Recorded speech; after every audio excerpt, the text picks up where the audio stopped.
ओ भाई तुसी मेरे ते कादा गुस्सा करदे हो? मैं की करा और मैं की करदा? मैनू फैर मार दियो। मैं हर यूनियन कौंसल दे हर चेयरमैन दे घर गया, हर चेयरमैन दे मैं हवेली ते गया, ओनू कहा कि बंदे लैके तू आने। मैं तकरीबन 200-250 मेन जेड़े इलाके दे वड्डे वड्डे चौधरी और जिन्हां दे वोट्स वगैरह हैं उन्हां दे मैं घरां च गया, उन्हां दी मिन्नतां कीतियां, उन्हां दे तरले कीते कि तुसी ओकाड़ा जलसे दे भी ज्यादा तो ज्यादा बंदे लैके आने। अगर नहीं आए बंदे दसो मैं की करा?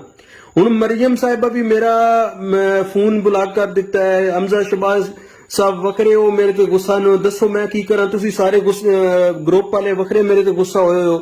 ਦੱਸੋ ਮੇਰਾ ਕਾਹਦਾ ਕਸੂਰ ਹੈ? ਮੈਂ ਹਰ ਬੰਦੇ ਦੇ ਜਾ ਕੇ ਪੈਰ ਫੜੇ ਨਾ, ਹਰ ਬੰਦੇ ਦੀ ਜਾ ਕੇ ਮਿੰਤਾਂ ਕੀਤੀਆਂ। ਅਗਰ ਕੋਈ ਬੰਦਾ ਨਹੀਂ ਆਇਆ ਇਹਦੇ ਮੇਰਾ ਕਾਹਦਾ ਕਸੂਰ ਹੈ? ਪਾਰਟੀ ਦਾ ਤੁਸੀਂ ਰੜਾ ਤੁਸੀਂ ਕਰ ਦਿੱਤਾ ਹੈ, ਤੁਸੀਂ ਲੋਕਾਂ ਪਾਰਟੀ ਦਾ ਰੜਾ ਕਰ ਦਿੱਤਾ ਹੈ, ਇਹ ਮਰੀਮ ਨਵਾਜ਼ ਪਾਰਟੀ ਦਾ ਰੜਾ ਕਰ ਦਿੱਤਾ। ਦੱਸੋ ਅਸੀਂ ਹੁਣ ਕਿੱਥੇ ਜਾਈਏ? हर बंदे ने जाके मैं पैर फड़े न, कोई बंदा आने नहीं तैयार, नहीं लोग आए। गड्डियां भेजियां, खर्चे कीते गड्डियां लोगों जिन्हां दी अपनी गड्डियां सी उन्होंने तेल पवा के दिता है, लोग नहीं आए। दसो मैं किधे जावां? सारे मेरे ते ग्रुप वाले क्या कादा तुसी गुस्सा करदे हो?